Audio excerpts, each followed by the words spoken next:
All right, team. What is up, everybody? Welcome back to another episode. If you guys haven't already, please hit that like button, hit the subscribe. Feel free to share any of these videos and scroll down and check out what we're all about. Hey guys, don't forget, go to the Chaos Shop. It's live. Get yourself some merch. Throw some comments in. Let's learn from each other. And let's continue to find comfort in chaos together. But I'm going to have a little, tonight, sipping a little sparkling water. Yeah, real squeezed lemon.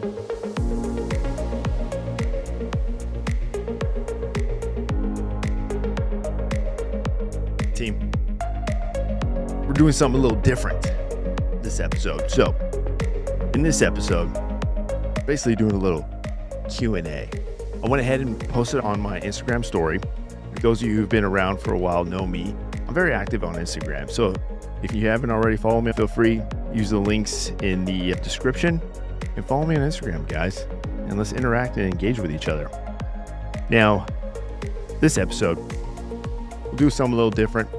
Let you guys ask me some interesting questions you just want me to go ahead and give my 2 cents and address. It's my way of connecting with the community. I like to do this kind of thing because how many times do you guys ever really get to engage in a senior leader? As you know, my day job, I'm a first sergeant in the Army, and I'm expanding my leadership style and exploring new content creation, establishing more of a digital footprint to help others find comfort in that chaos. But that's what we're going to do today. Something new, something different. So let's get on with this. One question right off the bat. I picked a few of these. I got some input, and I do appreciate all your input. All right, definitely. But I went ahead and picked some ones that I know that were really kind of like, okay, there's some thought into these. I definitely want to dive into them. All right. Okay, so one of the questions I did get is wanted me to cover the topic of work-life balance. Boy, this is a big one, and I'm pretty sure a lot of you guys can relate. Work-life balance. I mean, when you think of that, it's one of those that is easily briefed, but not really understood. I guess it's one of those you really got to learn. You're going to have to really adapt, because when someone comes up to me, obviously, and I'm only going to compare this just to my current career field, work-life balance is tough because it always comes down to the level of ownership that you take within that role that you're serving at your work. Of course, you got to own whatever ownership you're also applying in your personal life. So you have to figure out a way to balance those out. The main term that comes to mind when it comes to that is shared understanding. You need that shared understanding, not only with yourself. You have to understand, hey, what it is that you're trying to accomplish both on your personal life, whether that be relationships, friendships, family, and then also have that shared understanding to apply also to your career, because that work is what's going to keep you going, keep that drive, keep you going mentally, physically, and support whatever goals you're trying to achieve on the personal side too. It is tough. I will say, for me as a first sergeant, it is tough. There are times when I come home and I'm still talking about work. I'll give you a good instance. Today I got to meet the ENSCOM commander, the 2-star general. He wanted to have lunch with all of us command teams, and he actually took some time, shook my hand, and wanted to know my role and my job. I introduced myself, and I told him where I'm placed in the unit. He looked at the table and said, one of the hardest jobs in the Army is a first sergeant. This is coming straight from a 2-star commander's mouth. It's because he knows that is one of those jobs that literally, when my father asked me, what does a first sergeant do? I tell him a first sergeant is basically a problem solver. You are either solving problems coming from the bottom up or from the top down. You are the conduit. You are the one that are going to have to just figure it out. Whether you're controlling manning, you're controlling training, you're controlling operational decision making, and also advising and assisting those commanders and those who are above you, who are also facilitating and signing on that policy or signing on that order. So you are committed to that role. Now, in the Army, there's not really a 9 to 5. I can't clock out tab, and I'm pretty sure I don't even know if anyone even uses clock out machines anymore nowadays in workplaces. Back in the old days, I remember my father and growing up in a business world, there used to be time cards, and people would clock in and then clock out. And when you were clocked out, you were clocked out. Well, unfortunately, as a first sergeant or even just as a senior leader, if you're owning that role, you are both a leader on duty and off duty. My phone can go off right now, and I'm going to have to I got to take this, because that's the role that I chose to accept. That's the level of ownership that I choose to execute in that role.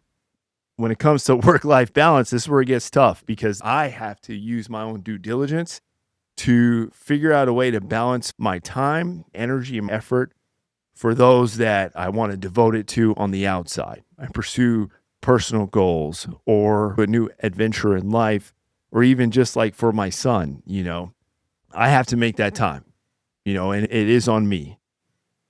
I would also say that it comes down to sacrifice.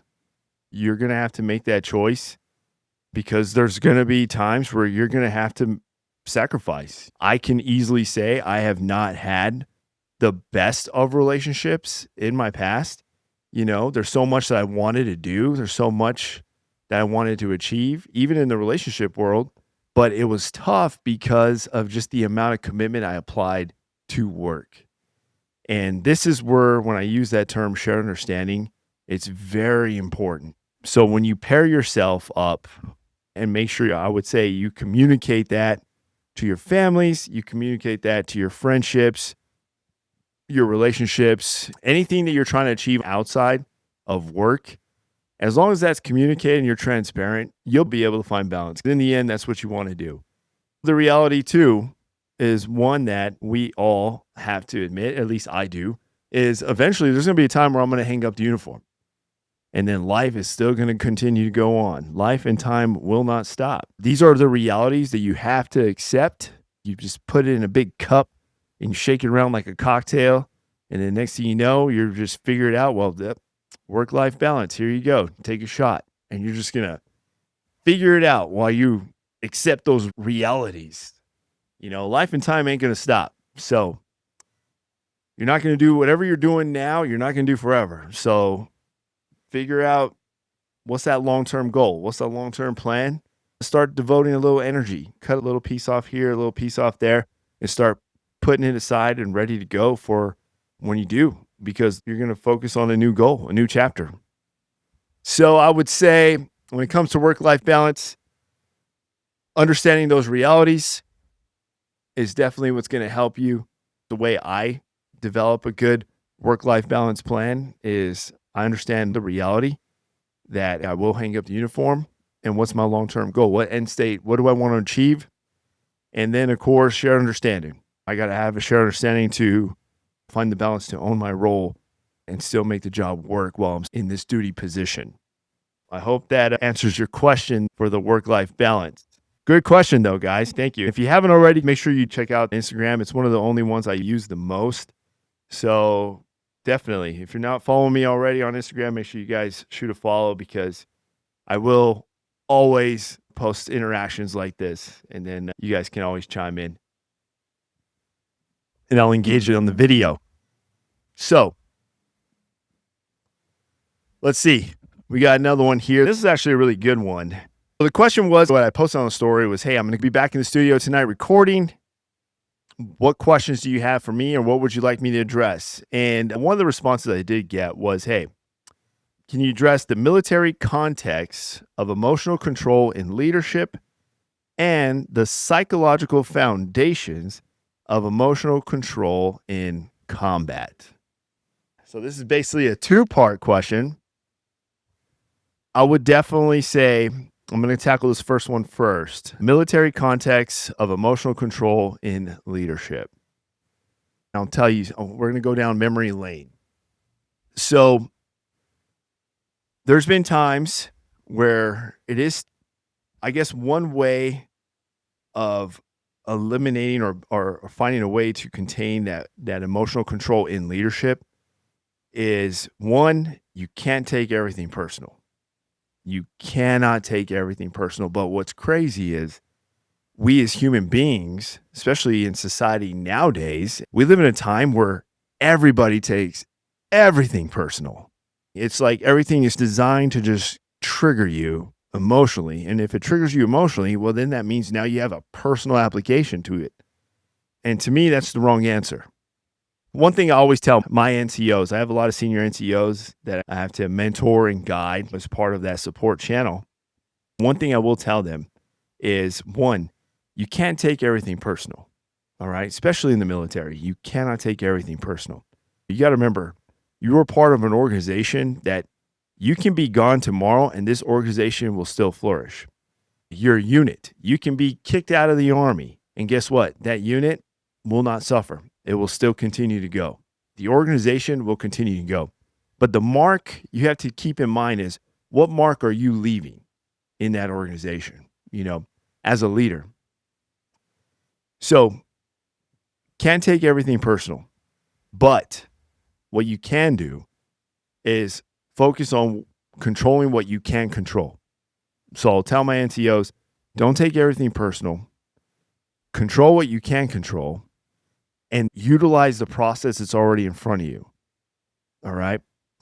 And when I say that is there are ways you can keep soldiers, those who are working under you, those subordinates, there are ways you can keep them accountable, but you just got to trust the process. But it's going to require energy and effort on your part because that's what you can control. I always have leaders come into my office and tell me, hey, I can't work with so-and-so. We need to move them. But yeah, that's the easy button. You have a role and responsibility. There's a process laid out. Use the process. Don't come to me and tell me you can't work with human A and human B because you feel disrespected. Okay, well, what are you doing to fix that? What are you doing to apply yourself to that? What are you doing to hold them accountable? In my instance, I'll tell them, hey, we have a counseling process. Give me a counseling statement. Show me the paperwork. Just give me the black and white because that's the way, at least our organization that I work in, that's the process that we have. Don't come over here and tell me because now you're giving a personal thought, a personal recommendation. It's from a subjective basis. And as a leader, you want to eliminate that emotion. Just like in that question, take the emotion out because everyone here, they have a role and responsibility. If they can't fulfill that role and responsibility, let's trust this process and we're going to hold them accountable. Hey, human A, you failed to do this and this on this date. Here's the plan to fix this. A month goes by. Human A again. Per our last conversation, you have failed yet again. Additionally, this and this. This also goes against where you were recently canceled on this date. Boom. Then let's say you give them one more chance. Same thing. Now, human A, this is your third time that you have failed to do this and this. Now, the plan of action is a recommendation from bar from continued service or summarize Article 15. I can work with that as a senior leader. I can take that to the commander and we will support that leadership because you're owning your role. You're not showing any emotion. You're not showing any subjectivity. What you're doing is showing a level of accountability that you're applying to your team for that mission. There's no emotion involved and you don't have to apply emotion. When you make a decision based off emotion, it never pans out. It never pans out. In fact, most of the time, I even tell my leaders, if they're ever in that situation, we're all humans. I'm a human. We're designed to have emotional reactions, But what makes us different, especially in the military, is we're trained to be put in these stressful environments where you take the emotion out and you apply logic. When I first came into the military, I came in as a scout. One of my mentors used to always have a saying that rookies will execute tactics, but veterans will execute logic and logistics. What that means is you got those hard chargers who are just like, oh, I'll take the hill. Let's do this. I'm emotionally committed. I will not quit. I will not fail. Yes, you need that. But then when it comes to logistics, let's find out the why. Why do I need to take this hill? How are we going to do this? How are we going to apply? What happens after we take the hill? What do you need to take the hill? What happens when you run out of this? What is the plan? What is the fallback plan? So making that quick emotional decision doesn't really pan out. Sometimes you just got to take a step back, and I'll tell this to my leaders. If you're in that situation where you feel like you're getting all caught up in your emotions, this is not just applied in the military team. This is also applied as a father. Trust me, your kids are probably going to really push your buttons sometimes, and you have to control those emotions, because if you react emotionally, your child's going to see that, and it'll always be a memory in their mind, and they'll hold that to you. So whenever you're triggered with that emotion, one thing that I like to do is, if I got to step outside, go for a walk, take a deep breath, whatever, go vent to my sergeant major, and just kind of like recalibrate my thoughts, and then come back with a logical approach. Because if I made that quick emotional reaction, it can pan out bad. It could lead to even something more towards me, like an investigation or something. So you really have to maintain, at least for me, a level of professionalism, and try to balance out that emotional reaction and make it more logical for my own role and responsibility. And that's not just in the military, that's in life as a whole. I'm pretty much ingrained now with every decision I make. I'm not quick to anger, I'm not quick to a reaction off emotion. I'm more of like, hey, let's talk about this. Let's figure this out. Let's analyze the logistics, and let's come up with a solution. Let's be a part of a solution rather than part of the issue. That's how I balance out the emotion when it comes to leadership. Thank you for asking that. I hope that helps, guys. And please feel free, comment down below. Let me know. Let me know if what you guys do, if what your outlet is, how you balance out emotion in those tough decision-making processes. What do you do? Do you go for a walk? Do you sip a margarita? Do you do push-ups? Whatever it is you do to balance your mind and recalibrate and come back with more logical sense to pursue a solution. So comment down below. Let me know your thoughts. Now, okay, second part. Second question. Psychological foundations of emotional control in combat. This is a sensitive topic for me because there's a lot that can get applied here. This one is tough because it's mainly situational. I'm pretty sure we've all heard that saying by Mike Tyson. Everyone thinks they can fight until they get that first punch in the face. Once you get hit, there's a reality that comes to your mind like, oh, shoot, that's what a fight is like. I don't know if I'm made for this, But that's what he means by that. Now, emotional control in combat. I want to make sure I hit this right. Let me just make sure I got these phrases. Psychological foundation of emotional control in combat. So we're going to trigger this around emotional control in combat. It's kind of the same thing, but it's a little bit tougher.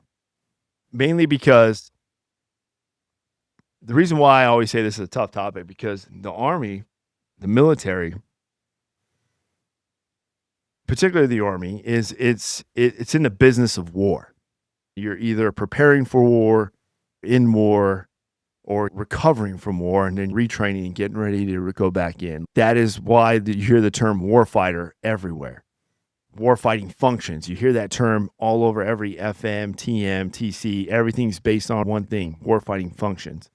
Because that's what you are, a warfighter. You're in the business of war. Now, that being said, I'll never forget going to basic training. They're literally training you. You're hearing kill, kill, kill, everything. Boom, boom, boom. Hit your target, shoot expert, physical readiness, kill the enemy, destroy the enemy. We're literally marching to go to chow, yelling, kill the enemy, because that's what they're trying to indoctrinate in your mind. Now, when it comes to combat, though, one thing they don't teach you is the after effects. They don't teach you about what happens after combat. Obviously, the Army and Veteran Affairs and the VA, just everyone's really, you're seeing a big emphasis when it comes to behavioral health, in the military. That is one thing that does come because of the after effects of those engagements. During the time, I wouldn't say not really. You're trained to fight for those to your left and right. You're not really fighting for anyone else. You really embody and foster that sense of brotherhood that holds dear to you. You guys, there's so many stories out there that, we can dive into of just these incredible dudes that just would literally sacrifice themselves, in almost gruesome ways for the survivability of their team. And by them doing that, that just tells you what's in their mind, and what mindset, to make that decision. None of us can really, all you can really do is talk about it, but no one can really express it until you've actually been there, And this is one of those times when emotions, they're going to be there, but what's shitty is they're always on the back end. It's always on the after effects, especially with social media too, because social media really, you start to see, like, even now, I'll see birthdays for guys that I'm like, oh, he's not even here anymore. This is weird. And it'll be like, don't forget to say happy birthday. I'm like, damn you, Facebook. I didn't need this reminder, but thank you. That's when the emotion comes in, I will definitely say. And it's tough to process, but it's not impossible to process. That's where utilizing those outlets is a very big deal to me. I like to use the term mental aid station. You got to have a mental aid station where you can gather your thoughts and emotions and find an outlet where you can utilize them in a very safe manner, where you're not harming anyone or yourself, because it's not easy. That is never easy, and I pray no one ever has to deal with that. Fortunately, at least for the later half of my career, we've been pretty much a peacetime force, so a lot of soldiers, I run into a lot that are like, man, hey, I'm ready to go. This is what I joined for. And I'm just like, you don't want to be part of that squad where you got that squad leader who's in a hurry for a firefight. You want to be part of that squad who has that squad leader who's prepared and trained, but they're not out there chasing it. I can tell you stories, but I will say that the emotions will be there. That it's going to happen. Like I've said before, it's human instinct, but it's how you handle those emotions that's going to enhance your character for who you are and how you're going to live your life. Now, the one thing I will say is you definitely don't want them to control you. All right. So don't hold on to it. Remember, but don't hold on. And when I say hold on, is what I mean by that is you're holding on to the point where it influences your own decisions. It influences your own train of thought when you're engaging others, to the point where you can lose control because now it's coming from an emotional source. Rather, learn, use those experiences, guide others, mentor others, be an example. That's one way that has helped me. It's how I lead now myself. I'm not one of those that I need to brag. I don't go out and tell stories. I don't brag. I just hold it dear to myself. That's it. All my experiences, I don't do things for awards. I don't do things for accolades. I'm one of those that actually hates being recognized. I hate standing. It's just weird to me. I'm more for the future, and it's too easy to give up on that. It's too easy to just say, oh, they'll never get it. They're all screwed up. Okay, I'm done. I'm getting out. Well, that's their perspective and they're entitled to that. Me, I see it from a different side. I see it, well, I'm here because I'm needed to be here, and I'm just going to go with it. I'm going to own this role and do what I can. So balancing those emotions it seems like that's what the theme is for tonight. Wow. But balancing the emotions is definitely that's going to be the big challenge, but at the same time, it's not impossible. So I would encourage you guys to not hold on to that. Don't let those emotions control you. You go ahead and control those emotions and always come up with that logical approach. Utilize your mental aid station. If you don't have a mental aid station, team, I encourage you to find one because they will do numbers for you. They'll do numbers for your relationships, your friendships, your family, and just life outside of whatever it is that you're currently going through or dealing with. There's really no permanent solution to a temporary problem. So remember that. So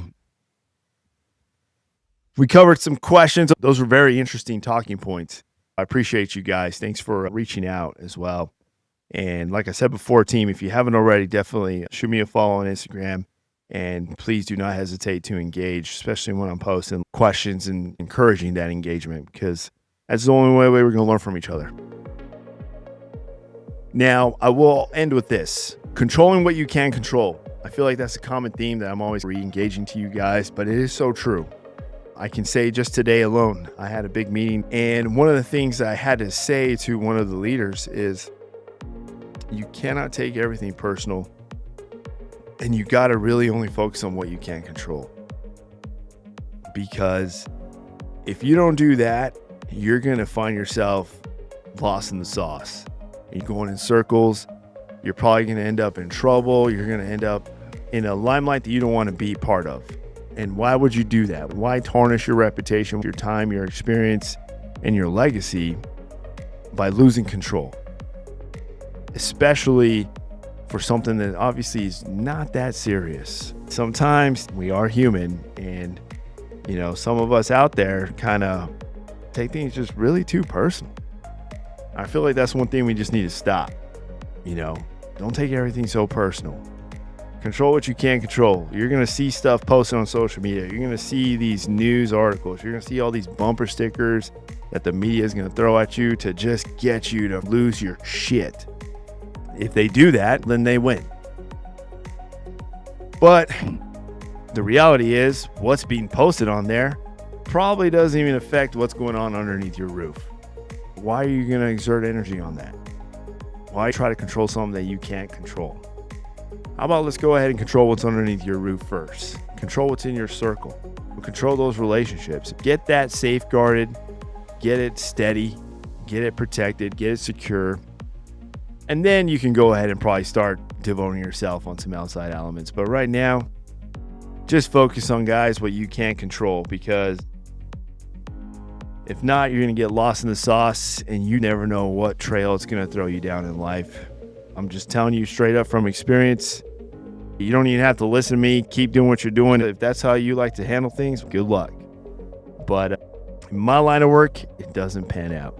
So we'll just leave it at that tonight. Either way,